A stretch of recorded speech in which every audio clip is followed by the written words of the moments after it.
The Civil Air Patrol encampment sprawled atop a secluded hill, where it sat like an island of order amidst untamed nature.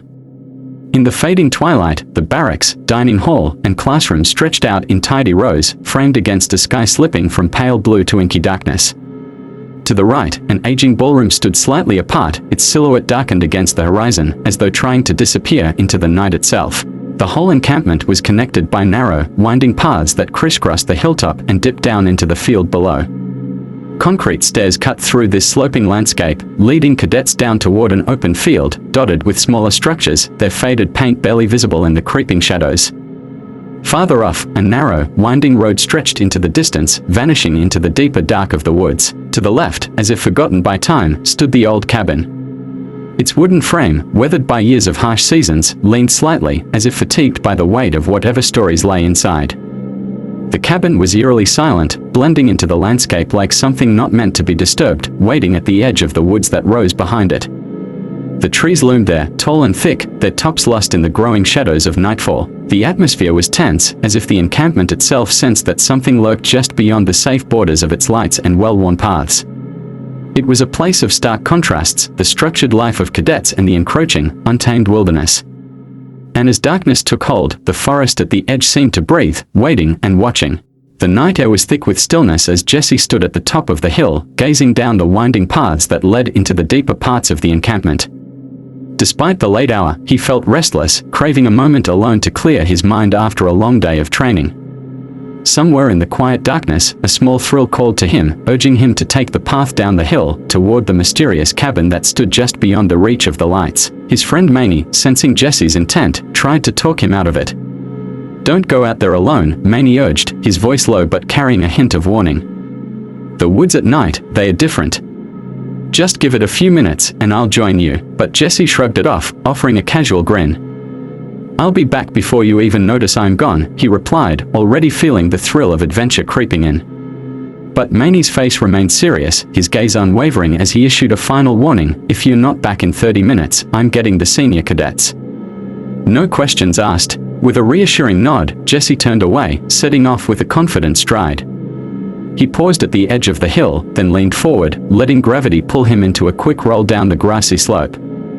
The rush of wind and the cool night air invigorated him, and he felt alive, if only for a moment. Then, a shout cut through the silence, his friend Jody's voice, sharp and worried: "Look out for the stairs." But it was too late. Momentum carried him down the hill, past her warning, toward the narrow concrete stairs hidden in the shadows, and he stumbled, knees colliding hard with stone. The world spun as Jesse tumbled down the hill, a blur of grass, dirt, and darkness swirling around him. What started as a carefree roll quickly turned chaotic as gravity took over, pulling him faster and faster.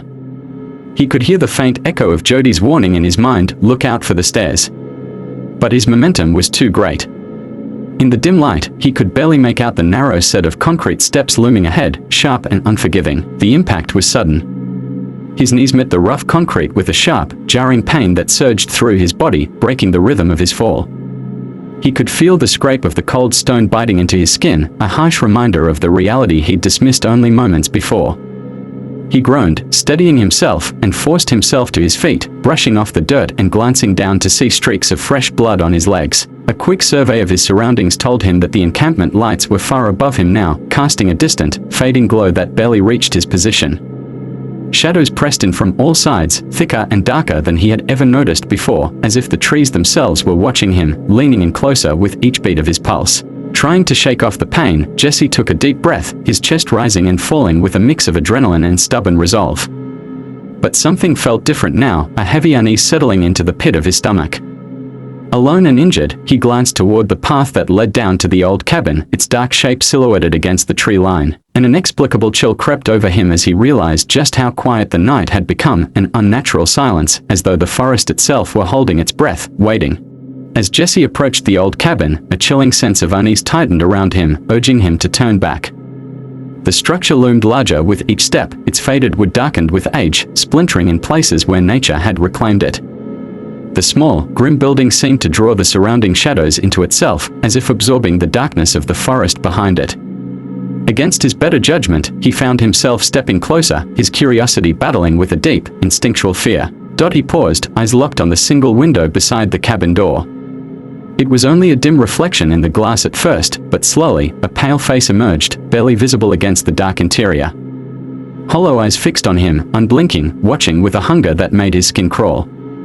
The face hovered there for a moment, silent and still, until, with terrifying speed, the cabin door swung open, revealing a figure shrouded in shadows. The creature lunged forward, a blur of pale skin and extended, clawed fingers. Jesse barely had time to react as he felt a sharp, searing pain across his knees, claws slicing through his skin with ease.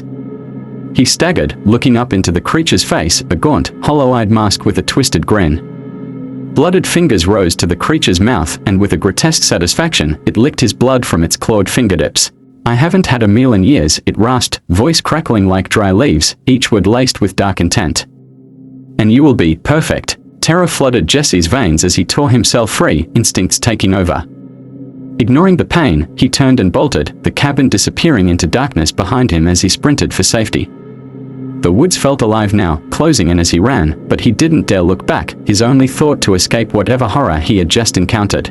Jesse's feet pounded against the rough ground, his knees stinging with each step as he sprinted away from the cabin and the creature within. The pain radiated through his legs, but fear propelled him forward, adrenaline surging through his body, silencing the cries of agony. The forest around him felt hostile, as if the very trees were leaning closer, branches outstretched like grasping hands trying to hold him back. His breaths were shallow and quick, echoing against the oppressive silence that surrounded him, a silence broken only by the crunch of his footsteps and the distant howl of something unnatural in the night. His mind raced, replaying the monstrous face he'd seen, the taste of his blood on the creature's lips, and the hunger in its eyes. It was unlike anything he had ever encountered, something primal, malevolent, and ancient, a predator he couldn't understand.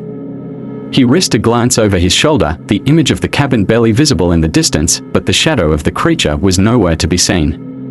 It was as if it had vanished into the night, dissolved into the shadows that blanketed the trees. But somehow, he could feel it watching, lurking, waiting for a chance to lunge once more. Suddenly, blinding beams of light cut through the darkness ahead. Multiple flashlights wavered in the distance, their light bouncing as they approached with urgency. Jesse felt a flicker of relief as the figures emerged from the shadows, senior members, called out by Manny as promised. They closed the distance, their faces filled with confusion and concern as they took in his disheveled state and the blood trickling from his knees. Manny rushed to his side, his face a mixture of relief and worry.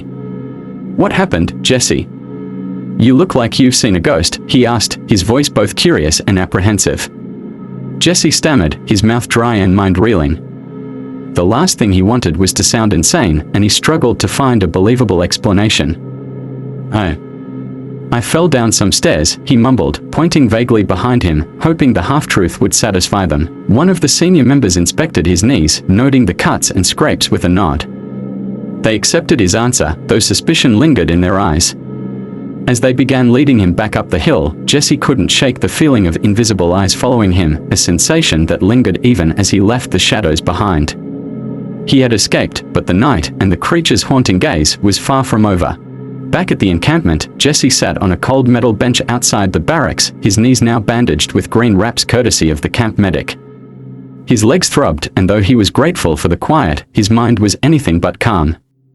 He replayed the encounter over and over, each memory sharper and more terrifying than the last, the creature's hollow face, the predatory hunger in its eyes, the cold, dead look that promised something far worse than pain. Even surrounded by familiar structures and people, he felt isolated, as if a shadow from the woods still clung to him. As he sat in silence, another cadet approached. Jesse recognized him immediately, Jake, Manny's older brother. Jake was steady, the kind of guy who held an air of quiet authority, calm in a way that only someone who had seen too much could be. Jake took one look at Jesse's face and seemed to understand. He sat down next to him, his presence grounding, but said nothing, waiting for Jesse to speak. After a moment, Jesse couldn't hold back. "Jake, do you believe in the supernatural?" he asked, the words heavy on his tongue. The question hung in the air, almost absurd amid the strict, no-nonsense atmosphere of the encampment, but Jake didn't laugh. Instead, he looked ahead, his gaze fixed on something distant, as if he was sifting through memories he'd long kept locked away. "Yeah," Jake finally replied, his voice calm and steady. "I believe there's more out there than we can explain." He paused, choosing his words carefully. "Some things in this world are evil, twisted. They like to latch onto you, feeding off your fear, just to see you squirm." Jesse shivered, feeling the truth of those words settle over him like a cold wind. Taking a deep breath, Jesse told Jake what he'd seen by the cabin, the pale face, the creature's claws, and the way it had tasted his blood with a hunger he couldn't forget. Jake listened in silence, not a hint of disbelief on his face. When Jesse was done, Jake placed a reassuring hand on his shoulder, his grip firm and steady. "Remember this, Jesse," Jake said, his voice a whisper in the dim light. "Whatever evil you saw, it's just another part of creation, something twisted, but still bound to the same world we are. Have faith. Evil's not all-powerful, it's just loud. Don't let it scare you into forgetting who you are." Jesse nodded, feeling a strange warmth, a fragile hope in Jake's words. He watched as Jake stood up, leaving him alone on the bench, and a thought lingered in his mind: the creature might still be out there, lurking. But for now, Jesse felt something stronger than fear, something that whispered, "You survived tonight, you can survive again." As the night deepened, Jesse lay awake in his bunk, eyes open and unfocused, mind still tangled in the memory of the creature by the cabin. Every creak of the building, every rustle of the wind outside felt amplified, like echoes of unseen footsteps moving closer. He closed his eyes, but the image of that pale face lingered, haunting the dark behind his eyelids, refusing to fade. The barracks were silent, the other cadets already asleep, unaware of the nightmarish encounter Jesse had barely escaped. He shifted uncomfortably, the pain in his knees a constant reminder of the close call. In the stillness, Jake's words came back to him, echoing with a strange comfort. "Evil's not all-powerful, it's just loud." Even so, a feeling gnawed at him, a strange foreboding, as if the creature's presence was more than a fleeting horror. He sensed that whatever he had disturbed in the woods might not be satisfied, that it could be waiting, lurking just beyond the camp's lights, watching. His heartbeat quickened, and he forced himself to remember Jake's advice. He repeated it under his breath, almost like a mantra, clinging to it to keep the fear at bay. Then, a final thought settled in Jesse's mind, bringing with it a new kind of dread. What if it wasn't over? What if going near that cabin again would bring it back, hungry and relentless?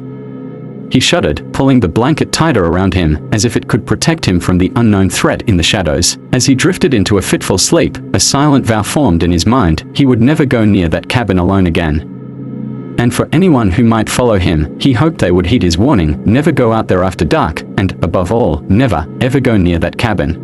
Months passed, and winter settled in as Jesse returned to the same encampment. The crisp air and bare trees cast the place in a new, eerie light, yet the old cabin still loomed at the forest's edge, untouched and waiting. He hadn't forgotten his harrowing encounter, nor the sinister face that watched him from the cabin's window. Even from a distance, it felt as though the cabin's shadows stretched toward him, reaching out, as if recognizing him, calling him back. Jesse shivered, suppressing the growing tension within him. Jake's words echoed in his mind, offering a thin shield against his lingering fears: evil's not all-powerful, it's just loud. But a question lingered: if he went too close again, would it return? He watched as new cadets went about their duties, oblivious to the danger lying hidden in the woods. He wanted to warn them, to make them understand the dread that hung over the encampment, but he knew most would scoff, shrug it off as another ghost story. Jesse took a deep breath, offering a silent prayer. As he steeled himself for the days ahead, one thought stood firm: this time, he wouldn't be caught off guard. Jesse's eyes swept across the winter encampment one last time as he gathered his courage, memories of that horrifying night etched deep into his mind. Standing there, he felt a sense of urgency, a responsibility to leave a warning for anyone who might follow. He could still feel the creature's cold gaze, the weight of its hunger, the memory of claws slicing his skin. Those woods, that cabin, it was as if they housed something ancient, something eager to break free the moment a wandering soul ventured too close. Turning to the new cadets, he hesitated, then spoke with a voice steady yet edged with fear. "Listen, if you find yourself here alone after dark, remember this: never go near the cabin. There are things in this world that don't just haunt you, they hunger for you." The younger cadets laughed it off, shaking their heads, dismissing his words as mere campfire tales. Jesse watched them disappear into the bustle of encampment life, a sense of dread settling over him. He knew they didn't believe him, but he could only hope that someday, if darkness closed in around them, they'd remember his warning. Jesse walked away from the camp, the eerie quiet of the winter forest settling around him. The memories of that night seemed to follow him like shadows, faint yet insistent, refusing to let go. Despite Jake's comforting words and his own attempts to rationalize the encounter, he couldn't shake the feeling that something from the cabin was still watching him, lurking at the edge of his awareness. As he reached the top of the hill, he glanced back, his gaze drawn toward the woods where the cabin lay hidden in darkness. A shiver crawled up his spine, and for a brief moment, he swore he saw a pale face watching him from between the trees. It was gone as quickly as it appeared, but the cold dread it left behind lingered, tightening around him like a vice. He turned away, trying to steady his breathing.